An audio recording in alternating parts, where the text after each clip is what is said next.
ಇತ್ತೀಚಿನ ಸಂಚಿಕೆಗಳನ್ನು ಜಾಹೀರಾತಿನ ಕಿರಿಕಿರಿ ಇಲ್ಲದೆ ನೋಡಿ.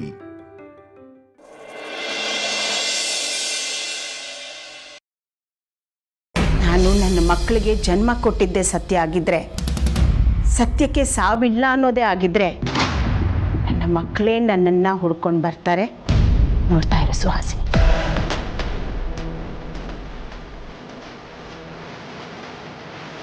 ಅದನ್ನು ಯಾರಿಂದನೂ ತಡೆಯೋಕ್ಕೆ ಸಾಧ್ಯ ಇಲ್ಲ. ತಡೆದ್ರೂ ಸುಟ್ಟು ಬೂದಿ ಆಗ್ತಾರೆ.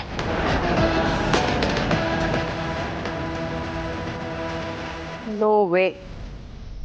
ಈ ಜನ್ಮದಲ್ಲಿ ಅದು ಈಡೇರಲ್ಲ ಅಂತ ಅಂದ್ಕೊಂಡ್ಬಿಡು.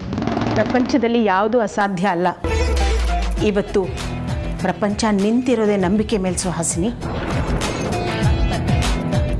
ಒಳ್ಳೆತನ ನಿಂತಿರೋದು 4 ಅಕ್ಷರದ ಮೇಲೆ. ಒಳ್ಳೆತನ ಜೀವಂತವಾಗಿರೋದೇ ಆಗಿದ್ರೆ, ಸತ್ಯಕ್ಕೆ ಸೋಲು ಇಲ್ಲ ಅನ್ನೋದೇ ಆಗಿದ್ರೆ, ನಾನು ಹೇಳ್ದ ಹಾಗೆ ಆಗುತ್ತೆ. ನೋಡ್ತಾ ಇರು ಸುಹಾಸಿನಿ.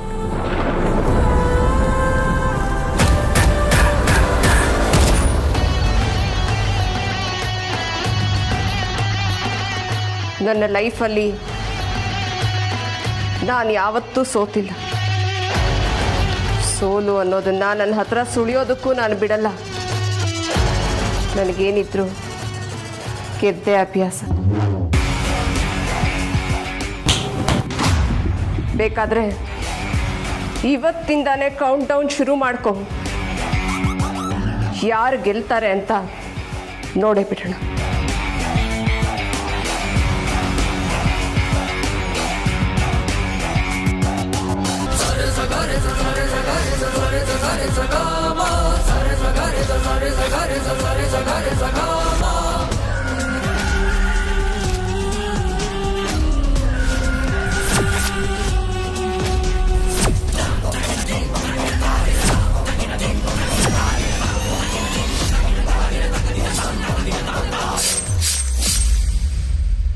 ಛೇ, ನಿನಗೇನಾದರೂ ಬುದ್ಧಿ ಇದೆಯೇನೆ?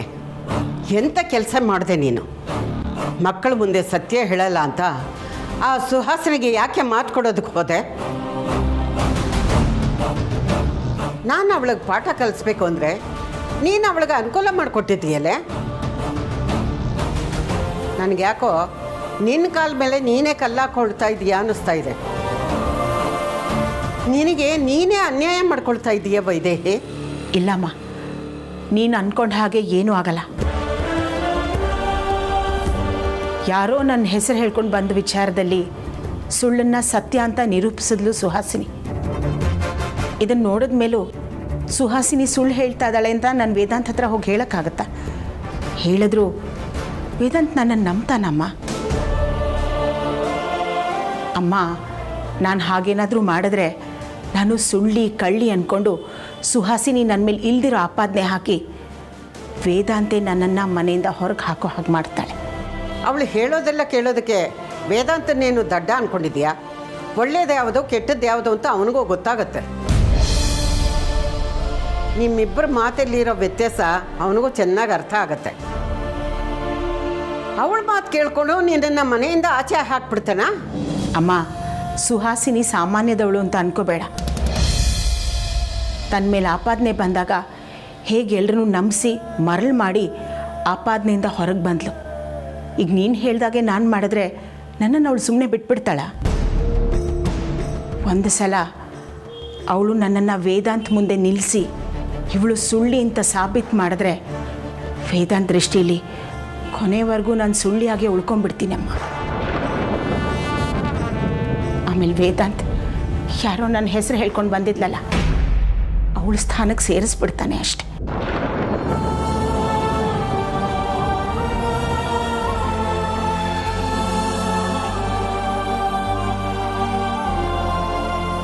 ಹಾಗಂತ ನೀನು ನಿನ್ನ ಮನೇಲಿ ನಿನ್ನ ಮಕ್ಕಳ ಮುಂದೆ ಜೀವನ ಪರ್ಯಂತ ಕೆಲಸದವಳಾಗೆ ಇದ್ಬಿಡ್ತೀನಿ? ಅಮ್ಮ, ಕತ್ಲಾದ್ಮೇಲೆ ಹಗಲಾಗಲೇಬೇಕು. ಒಂದಲ್ಲ ಒಂದಿನ ನನ್ನ ಮಕ್ಕಳಿಗೆ ಸತ್ಯ ಗೊತ್ತಾಗುತ್ತೆ. ಆಗ ನನ್ನ ಮಕ್ಕಳೇ ನನ್ನನ್ನು ಹೊಡ್ಕೊಂಡು ಬರ್ತಾರಮ್ಮ. ನನ್ನ ಮಕ್ಕಳಿಗೆ ನಾನೇ ಅವರ ಹೆತ್ತ ತಾಯಿ ಅನ್ನೋ ಸತ್ಯ ಗೊತ್ತಾಗೇ ಆಗುತ್ತೆ. ಅಲ್ಲಿವರೆಗೂ ನಾನು ನೀನು ಇಬ್ಬರು ತಾಳ್ಮೆಯಿಂದ ಇರಬೇಕು. ಆಗ ಸುಹಾಸಿನಿ ಅಲ್ಲ, ಅವಳ ಜಾಗದಲ್ಲಿ ಯಾರು ಬಂದರೂ ಏನು ಮಾಡೋಕ್ಕಾಗಲ್ಲಮ್ಮ. ಹಾಗೆ ಇನ್ನೊಂದು ವಿಷಯಮ್ಮ, ನನ್ನ ಮಕ್ಕಳು ನಾನೇ ಅವ್ರ ತಾಯಿ ಅಂತ ನನ್ನ ಹತ್ರ ಹುಡ್ಕೊಂಡು ಬರೋವರೆಗೂ ನೀನು ಯಾರ ಹತ್ರನೂ ನಾನೇ ಅವ್ರ ಹೆತ್ತ ತಾಯಿ ಅಂತ ಬಾಯಿ ಬಿಡೋ ಹಾಗಿಲ್ಲ. ನನಗೆ ನನ್ನ ಮೇಲಾಣೆ.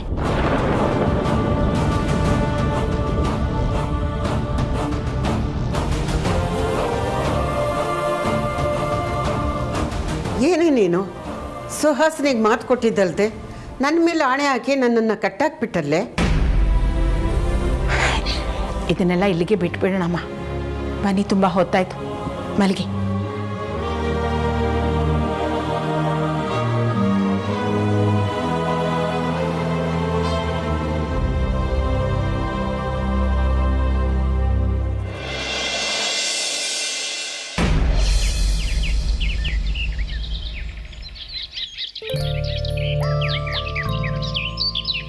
ಹಲೋ ತೇಜಸ್, ಹೇಗಿದೆಯಪ್ಪ? ನೀನೇನೋ ತಲೆ ಕೆಡ್ಸ್ಕೊಬೇಡ, ನಿಮ್ಮ ಜೊತೆ ನಾವಿದ್ದೀವಿ. ಆದಷ್ಟು ಬೇಗ ಇದಕ್ಕೆಲ್ಲ ಒಂದು ಫುಲ್ ಸ್ಟಾಪ್ ಇಡಬೇಕು. ನಾನು ನಿಂಗೆ ಆಮೇಲೆ ಕಾಲ್ ಮಾಡ್ತೀನಿ. ಅಮ್ಮ, ಹೇಳಪ್ಪ ವೇದಾಂತ್. ಅದು ನಿಮ್ಮ ಹತ್ರ ಒಂದು ವಿಷಯ ಮಾತಾಡಬೇಕಿತ್ತು. ಅದೇನು ಕೇಳಪ್ಪ ವೇದಾಂತ್. ಅಮ್ಮ, ನೀವು ನಿಜವಾಗ್ಲೂ ನನ್ನ ಸ್ವಂತ ತಾಯಿನ?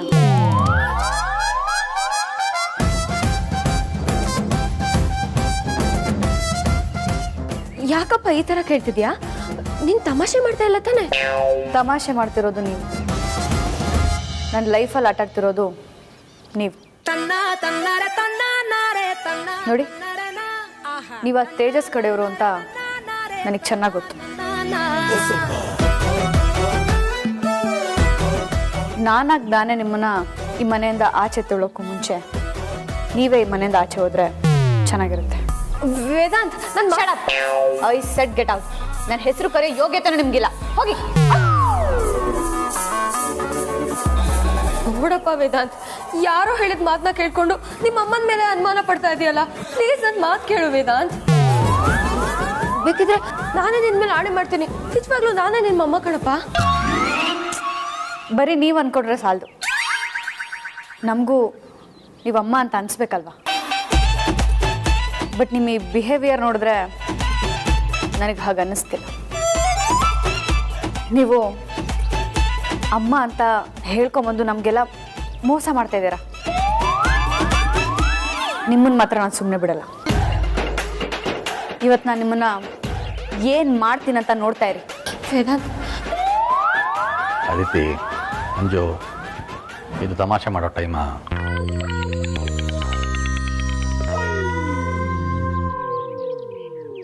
ಪಾಪ ವೇದಾಂತ್ ಮನೆಗೆ ಬಂದಿರೋದು ಅವ್ರ ಸ್ವಂತ ತಾಯಿ ಅಲ್ಲ ಅಂತ ತುಂಬ ಬೇಜಾರು ಮಾಡ್ಕೊಂಡಿದ್ದಾನೆ. ಇಂಥ ಟೈಮ್ನಲ್ಲಿ ನಾವು ಅವ್ರಿಗೆ ಧೈರ್ಯ ಹೇಳಬೇಕು. ಅದು ಬಿಟ್ಟು ಅವ್ರ ಪರಿಸ್ಥಿತಿನ ನೋಡಿ ಆಡ್ಕೋಬಾರ್ದು. ಹೌದು ರೀ, ನಮ್ಮ ವೇದಾಂತ್ಗೆ ತಾಯಿ ಅಂದರೆ ತುಂಬ ಪ್ರೀತಿ. ಇಷ್ಟು ದಿನ ಅವನು ತಾಯಿ ಸಿಕ್ಕಿದ್ದಾರೆ ಅನ್ನೋ ಖುಷಿಲಿದ್ದ. ಈಗ ಅವಳು ಯಾರೋ ಮಾಡಿರೋ ತಪ್ಪಿಂದ ಅವನ ಮನಸ್ಸಿಗೆ ಎಷ್ಟು ನೋವು ಮಾಡ್ಕೊಂಡಿದ್ದಾನೆ. ಅವನ ಪರಿಸ್ಥಿತಿನ ನೆನೆಸ್ಕೊಂಡ್ರೆ ಸಂಕಟ ಆಗುತ್ತೆ ರೀ. ಹಾಂ ಪರಿ, ಅಬ್ಬುನೂ ಅದನ್ನೇ ಹೇಳ್ತಾ ಇದ್ಲು. ಪಾಪ ವೇದಾಂತ್ ತುಂಬ ಬೇಜಾರು ಮಾಡ್ಕೊಂಡಿದ್ದಾನಂತೆ. ಈ ಪ್ರಪಂಚದಲ್ಲಿ ಇಂಥ ಜನನೂ ಇರ್ತಾರೆ ಅಂತ ಗೊತ್ತಿರಲಿಲ್ಲ ಪರಿ. ಅಮ್ಮ, ನಂಗೆ ಅವತ್ತೇ ಅವ್ರ ಮೇಲೆ ಅನುಮಾನ ಬಂದಿತ್ತು. ಪಾಪ ಭಾವನ್ ಕೈ ಮೇಲೆ ಬಿಸಿ ಪಾಯಸ ಚೆಲ್ಲಿದ್ರು, ನಂಗೂ ಅದಕ್ಕೂ ಸಂಬಂಧನೇ ಇಲ್ಲ ಅನ್ನೋತರ ಆರಾಮಾಗಿ ಕೂತಿದ್ರು.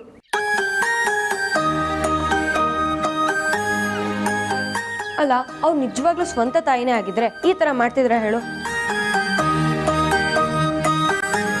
ಅದು ಅಲ್ಲದೆ ದಿನಕ್ಕೆ 20 ಸಲ ಫೋನಲ್ಲಿ ಮಾತಾಡ್ತಾನೆ ಇರ್ತಾರೆ. ಕೇಳಿದ್ರೆ ಆಶ್ರಮದಿಂದ ಬಂದಿದ್ದೀನಿ ಅಂತ ಹೇಳ್ತಾರೆ.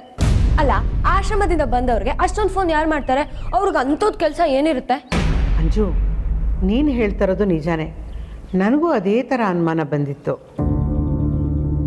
ಆದರೆ ಅವಳು ಈ ಥರ ಮೋಸ ಮಾಡೋಕ್ಕೆ ಬಂದಿದ್ದಾಳೆ ಅಂತ ನನಗೆ ಗೊತ್ತಿರಲಿಲ್ಲ.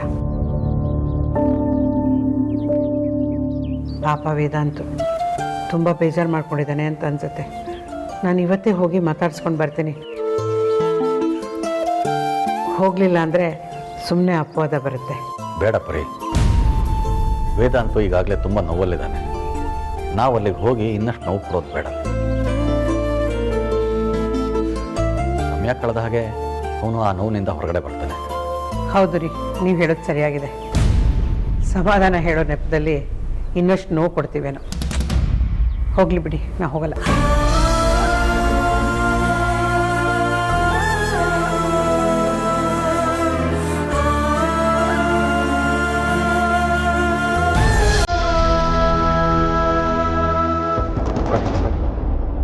ಮನೆಗೆ ಹೋಗೋಣ.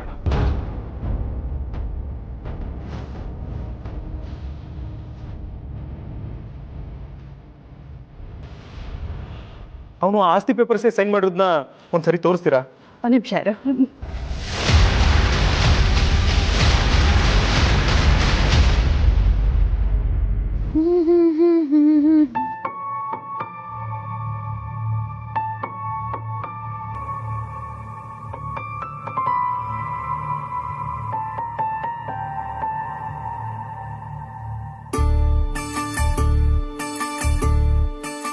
ವೇದಾಂತ್, ಏನು ಯೋಚನೆ ಮಾಡ್ತಾ ಇದೆಯಾ?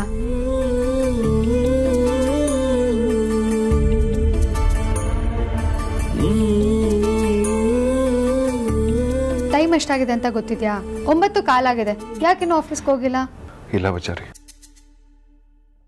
ಯಾವುದಕ್ಕೂ ಮನಸ್ಸೇ ಇಲ್ಲ. ಎಲ್ಲದನ್ನು ಬಿಟ್ಟು ಎಲ್ಲಾದ್ರೂ ಹೋಗ್ಬಿಡ್ಬೇಕು ಅನ್ನಿಸ್ತದೆ. ಮೈಂಡ್ ರಿಲೀಫ್ ಬೇಕು ಅನ್ನಿಸ್ತದೆ. ವೇದಾಂತ್, ನೀನು ನೋವೇನು ಅಂತ ನನಗೆ ಅರ್ಥ ಆಗುತ್ತೆ. ಹಾಗಂತ ಎಷ್ಟು ದಿನ ಅಂತ ಆಗಿರೋದ್ರ ಬಗ್ಗೆನೇ ಯೋಚನೆ ಮಾಡ್ತಾ ಕೂರ್ತೀಯ ಹೇಳು? ಏನೂ ಆಗಲ್ಲ. ನೀನು ಏನು ಟೆನ್ಷನ್ ಮಾಡ್ಕೊಳ್ದೆ ಕೆಲ್ಸದ ಕಡೆ ಗಮನ ಕೊಡು, ಆಗೆಲ್ಲ ಒಳ್ಳೇದಾಗತ್ತೆ.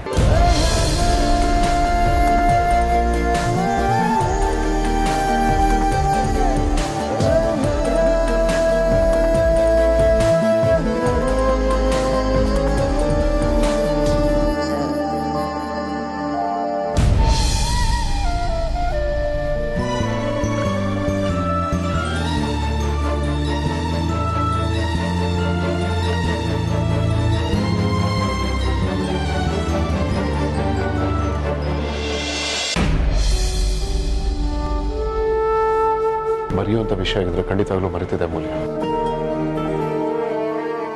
ಅದನ್ನ ಲೈಫ್ ಟೈಮ್ ಮರೆಯೋದಕ್ಕಾಗಲ್ಲ. ಕೆಟ್ಟ ನೆನಪುಗಳಾಗಿ ಇಡೀ ಜೀವನ ನನ್ನ ಕಾಡ್ತಾನೆ ಇರುತ್ತೆ. ನಮ್ಮ ಅಪ್ಪ ಅಮ್ಮ ಬೆಂಕಿಲ್ ಸಿಕ್ಕಾಕೊಂಡು ಒದ್ದಾಡ್ತಿದ್ದಾಗ ನಾನು ತುಂಬ ಚಿಕ್ಕ ಹುಡುಗ. ಆ ಇನ್ಸಿಡೆಂಟ್ನ ವಿಟ್ನೆಸ್ ಮಾಡಾದ್ಮೇಲೆ ನನಗೆ ಆರ್ಡಿನರಿ ಲೈಫ್ ಸಿಗ್ಲೇ ಇಲ್ಲ. ಬೇರೆ ಹುಡುಗರುಗಳ ತರ ನಾನು ಬದುಕೋದಿಕ್ ಆಗ್ಲೇ ಇಲ್ಲ ಮೂಲ್ಯ. ಎಲ್ಲರೂ ಗ್ರೌಂಡಲ್ಲಿ ಆಟ ಆಡ್ತಿದ್ದಾಗ ನನ್ನ ಅಪ್ಪ ಅಮ್ಮನ ನೆನೆಸ್ಕೊಂಡು ಕಣ್ಣೀರು ಹಾಕ್ತಿದ್ದೆ. ಯಾರಾದ್ರೂ ಪಟಾಕಿ ಹಚ್ಚೋದು ನೋಡಿದ್ರೆ ಅಥವಾ ಬೆಂಕಿ ನೋಡಿದ್ರೆ ತುಂಬಾನೇ ಭಯ ಆಗ್ತಿತ್ತು. ಅಪ್ಪ ಅಮ್ಮ ಬೆಂಕಿ ಸಿಕ್ಕಾಕೊಂಡು ಒದ್ದಾಡಿದೆಲ್ಲ ನೆನಪಾಗ್ತಿತ್ತು. ಆ ನೆನಪು ನನ್ನ ಸುಮಾರು ವರ್ಷ ಹಾಂಟ್ ಮಾಡ್ತಾವ ಮೂಲ್ಯ.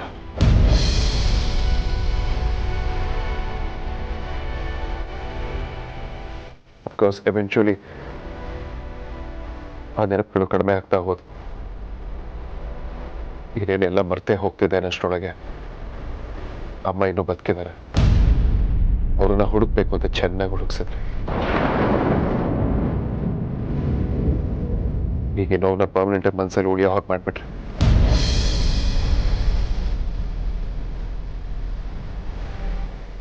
ಇಷ್ಟ ಸಾಲದು ಅಂತ ಅದ್ಯಾವುದೋ ಹೆಂಗಸು ಅಮ್ಮ ಅಂತ ಹೇಳ್ಕೊಂಡು ಮನೆಗೆ ಬಂದ್ರು. ನಾನು ಎಮೋಷನ್ಸ್ ಜೊತೆ ಆಟ ಆಡ್ದು. ಇದೆಲ್ಲ ಆದ್ಮೇಲೆ ನಂಬಿಕೆ ಅಂದ್ರೆ ಏನು ಅನ್ಸೋದಕ್ಕೆ ಶುರುವಾಗಿ ಹೋಗಿದೆ ಮೂಲ್ಯ. ಅಮ್ಮ ಆದ್ರೆ ಬರೀ ನೋವು ದುಃಖ ಇಷ್ಟೇ ಅನ್ಸೋದಕ್ಕೆ ಶುರುವಾಗಿದೆ.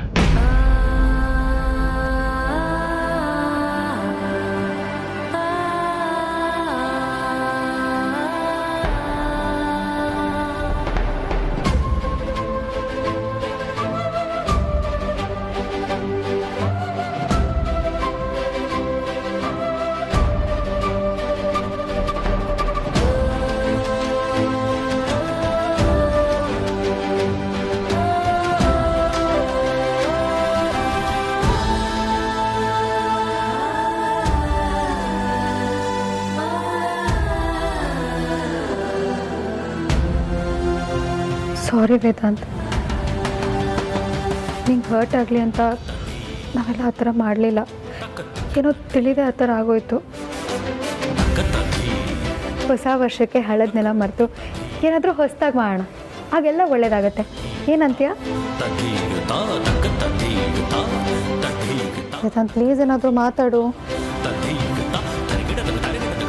ಅಮೂಲ್ಯ, ನೀನು ಯಾವತ್ತೂ ನನ್ನ ತಾಯಿನ ಹುಡ್ಕೋದ್ರ ಬಗ್ಗೆ ಮಾತಾಡಬೇಡಿ. ನನಗೆ ತುಂಬಾನೇ ಬೇಜಾರು ಮಾಡುತ್ತೆ. ನೀನು ಅದ್ರ ಬಗ್ಗೆ ಯೋಚನೆ ಮಾಡಬೇಡ ವೇದಾಂತ್. ಆ ಟಾಪಿಕ್ ಬಗ್ಗೆ ಯಾರೂ ಮಾತಾಡಲ್ಲ, ಆಯಿತಾ?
ಅರೆ, ನನ್ನ ರೂಮ್ನ ಯಾರು ಈ ಥರ ಎಲ್ಲ ಡೆಕೋರೇಟ್ ಮಾಡಿದ್ದಾರೆ?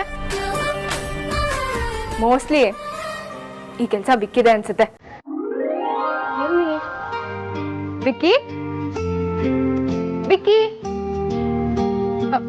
ವಿಕ್ಕಿ, ಹೆಂಡತಿ,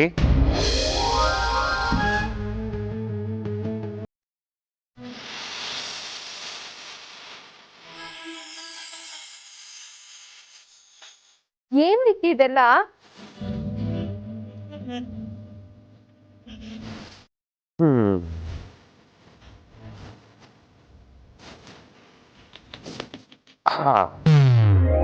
ಹ್ಯಾಪಿ ಬರ್ಡೇ.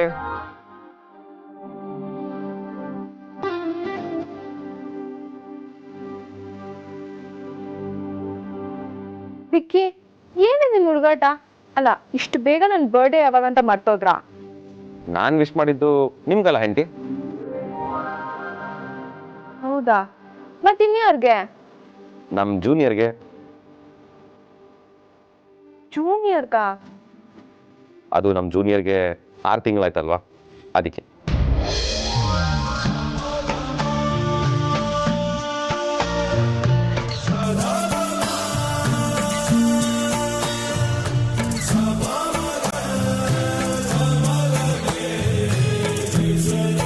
ವಿಕ್ಕಿಯವ್ರೆ, ಆದ್ರೂ ನೀವು ತುಂಬಾ ಜೋರಿದ್ದೀರಾ. ಅಲ್ಲ, ಇನ್ನ ಮಗುನೇ ಹುಟ್ಟಿಲ್ಲ, ಅಷ್ಟು ಬೇಗ ಬರ್ಡೇ ಸೆಲೆಬ್ರೇಟ್ ಮಾಡ್ತಿದ್ದೀರಾ? ಇದೊಳ್ಳೆ ಕತೆ ಆಯ್ತಲ್ಲ, ಯಾಕೆ ಸೆಲೆಬ್ರೇಟ್ ಮಾಡಬಾರ್ದು? ಮಕ್ಕಳನ್ನ LKG ಸೇರ್ಸಕ್ಕಿಂತ ಮುಂಚೆ pre-KG ಅಂತ ಸೇರಿಸ್ತಾರೆ ತಾನೆ? ಹೌದು. ಇದು ಅದೇ ತರನೇ, ಮಗು ಹುಟ್ಟಕ್ಕಿಂತ ಮುಂಚೆ ಪ್ರೀ ಬರ್ಡೇ ಸೆಲೆಬ್ರೇಟ್ ಮಾಡ್ತಿದೀನಿ. ಹೌದಲ್ವಾ? ನನಗೆ ಗೊತ್ತೇ ಇರ್ಲಿಲ್ಲ. ಇದೇ ನೆಪ ಇಟ್ಕೊಂಡು ನೀವು ಸ್ವಲ್ಪ ನಾಟಿ ಆಗ್ತಿದ್ದೀರಾ. ಹೌದು, ಮತ್ತೆ ನಮ್ಮ ಜೂನಿಯರ್ಗೂ ಮುದ್ದು ಮಾಡಿದ್ವಿ, ನಮ್ಮ ಹೆಂಡತಿಗೂ ಮುದ್ದು ಮಾಡಿದ್ವಿ. ನಾವಂದ್ರೇನು ಕಮ್ಮಿನ? ನೆನ್ನೆ ನಡೆದಿದ್ದ ಇನ್ಸಿಡೆಂಟಿಂದ ನೀವು ತುಂಬ ಬೇಜಾರು ಮಾಡ್ಕೊಂಡಿರ್ತೀರಾ. ನಿಮಗೆ ಹೇಗೆ ಸಮಾಧಾನ ಮಾಡಬೇಕು ಅಂತ ನಾನು ಯೋಚನೆ ಮಾಡ್ತಿದ್ದೆ. ಆದರೆ ನೀವು ನೋಡಿದ್ರೆ ಇಷ್ಟೊಂದು ಹ್ಯಾಪಿ ಆಗಿದ್ದೀರಾ. ಹ್ಯಾಪಿ ಆಗಿದ್ದೀರಾ ಅಂತ ನೀವು ಅನ್ಕೊಂಡಿದ್ದೀರಾ ಅಷ್ಟೇ, ಆದರೆ ನೋವೇನು ಅಂತ ನನಗೆ ಮಾತ್ರ ಗೊತ್ತು. ನೋಡಿ ಹೆಂಡತಿ, ನಮ್ಮಮ್ಮ ಅಂತ ಬಂದವರು ನಮ್ಮಮ್ಮ ಅಲ್ಲ ಅಂತ ನನಗೆ ಗೊತ್ತಾದಾಗ ಸಖತ್ ಬೇಜಾರಾಯಿತು. ನಮಗೆ ಯಾಕೆ ಈ ಥರ ಆಗ್ತಿದೆ ಅಂತ ತುಂಬ ಹರ್ಟ್ ಆಯಿತು. ಬಟ್ ಹಾಗೆಲ್ಲ ಆಯಿತು ಅಂತ ಅದೇ ಗುಂಗಲಿರೋಕ್ಕಾಗಲ್ಲ. ನಾನು ಬೇಜಾರಲ್ಲಿದ್ದರೆ ನಿಮಗೂ ಬೇಜಾರಾಗುತ್ತೆ, ಅದ್ರ ಪರಿಣಾಮ ನಮ್ಮ ಮಗುಗೂ ಬೀಳುತ್ತೆ ಅಂತ ನಾನು ಹೀಗಿರೋದು. ಏನೇ ಆಗಲಿ, ಹೊಸ ವರ್ಷಕ್ಕೆ ಹಳೇದನ್ನೆಲ್ಲ ಮರೆತು ಮುಂದಕ್ಕೆ ಹೋಗಬೇಕು. ಏನೇ ನೋವಿದ್ರು ಎಲ್ಲರೂ ಖುಷಿಯಾಗಿರಬೇಕು ಅನ್ನೋದೇ ನನ್ನ ಆಸೆ.